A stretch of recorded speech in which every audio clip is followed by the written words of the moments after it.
Hey wonderful people, Ken Roy here once again. Thank you so much for joining me back on my channel. It's so nice to have you once again. As always, I've been loving the comments and all of the suggestions that I've been receiving. Thank you for those who have reached out and have found my videos beneficial. Today's video I'll be carrying on with something that is so vitally important. Unfortunately, many people don't realize this until it's almost too late. If you've been following my videos so far, you would have seen that there's a theme to all of the content that I've been providing. If you haven't checked out those videos, however, now is the time to do so. In the past videos, I've shared what I've been doing in order to get to the stage that I'm currently at. If you're new to this channel, you're probably wondering what this channel is all about. I'm documenting my current journey as I follow my dreams to become a property investor. On this journey, I hope to share all of the information that I've personally learned in the hope that will help you to achieve your dreams and your goals. Now, like I said, the topic today is carrying on in the same theme, and this topic is very important. Oftentimes people don't realize just how important until they go to apply for a mortgage or to take out a loan. As the title suggests, today we'll be looking at credit scores and what is a credit score and how best to manage it. Without any further ado, let's get into it.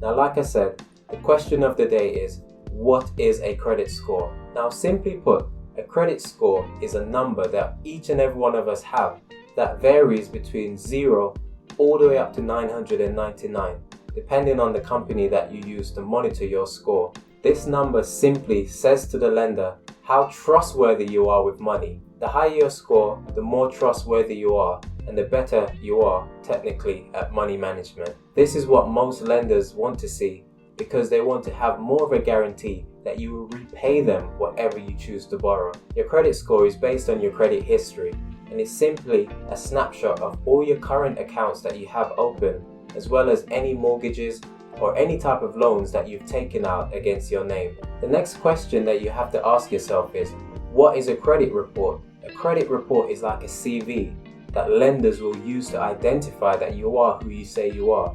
Like I said, it's like a CV because the lenders, for example the banks and so on, will be able to look back in your history and see how much credit cards you've had, how quickly you repay those debts, if you had a mortgage, do you keep up with all your payment, and so on and so forth. So it's literally like a report that shows your previous history. Some people choose to call it your resume for your credit worthiness. Whatever you decide to call it, the fact still remains. A credit report shows your history and how good you are when it comes to repaying whatever money you've borrowed. At any given time, there's likely to be around 3 different credit score accounts available for you. This is simply because there's about 3 major credit score companies here in the UK. Those 3 companies are Experian, Equifax and TransUnion. Now, these 3 companies gather all of your information, and depending on which one you sign up to, they'll be able to give you a number between 0 and, like I said, 999. Some companies might vary and those numbers will vary. However, the simple fact is you'll be able to get a credit score of either poor in the lowest end or all the way up to the other end, which is excellent. Now, it's obvious that you want to get your credit score as high as you possibly can.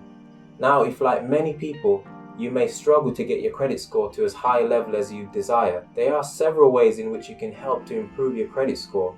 The first one that I'm going to talk about is simply this: making sure that the address that you live at is the one that you've registered to vote at. In other words, make sure that you're on the voters register wherever you live. This will help to give credibility that you are who you say you are. The second one is a no-brainer, and that simply is, make sure that you pay back all of your bills, all of your debts on time.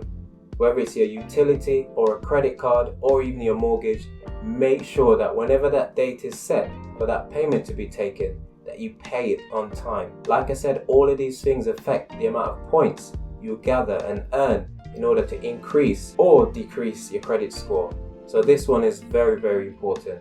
Now I'm going to talk briefly about one that has for the longest time been a contention on whether or not it improves your credit score or not. Now this one is simply about credit cards. Now, up until around 3 years ago, I never had to really use a credit card. In fact, I tried my best to stay away from them because if, like me, you've heard that they can really get you into some serious debt. So I tried my best not to spend more than what I had. Now, there's a theory that's going around that basically says that if you have a credit card, it will help to boost your credit score. Now, while I do believe that, there is also a theory that suggests that if you use your credit card, you should not use more than 30, maybe 40% of it. And as soon as possible, you are to repay that credit card so that your credit score will remain in good standing. Now, I haven't got the statistics to say whether or not this is 100% accurate. However, I do appreciate the fact that the more you use your credit card and repay it off, that banks and different lenders will see how trustworthy you are with money. Therefore, it stands to reason that this may well increase your credit score. Now, like I said, I haven't proven this one for myself as I've only recently started using my credit card. And to be honest, since using my credit card, because my score is so high, I haven't seen much change in it. In fact, before I bought my property 2 years ago, my credit score was at its highest capacity, which was 999. Now, don't ask me exactly how it got that high. However, I'd like to think that because I managed my payments, never paid anything late, never spent more than I needed, this over time gave credibility to the lenders that I am good with money. So one of my top tips today would be for you to try to practice these things that I've just suggested and keep a close eye on your credit score to see how it's affected. Now, one more point I wanted to make, your credit score takes a while to build and to grow. So, it stands to reason that you shouldn't leave it for last minute. In fact, every month you should be keeping a close eye to see whether it's gone up or gone down, so that when it comes time for you to buy that first property, you won't be struggling because your credit score is too low. Now, what happens if your credit score is too low? Simply put, you'll become less favorable to lenders. Lenders will be cautious in giving you the best interest rates, especially when taking out mortgages. Also, the amount that you're able to borrow will also decrease. Lenders will struggle to lend you their money because they think that you might not be able to pay it back. Now, while that may not be the case, your credit score can really affect the effectiveness of how much you're able to borrow moving forward. Now, before I wrap up, you might be asking, how do I check my credit score? Now, me personally, I use a company called Experian because I believe they're the best in the UK and they're used by the majority of lenders. Now, the good news is it's absolutely free to sign up. You can do this online. Once you give all your details and sign up, it will then show you your credit score. It will also show you things such as if you've got a mortgage,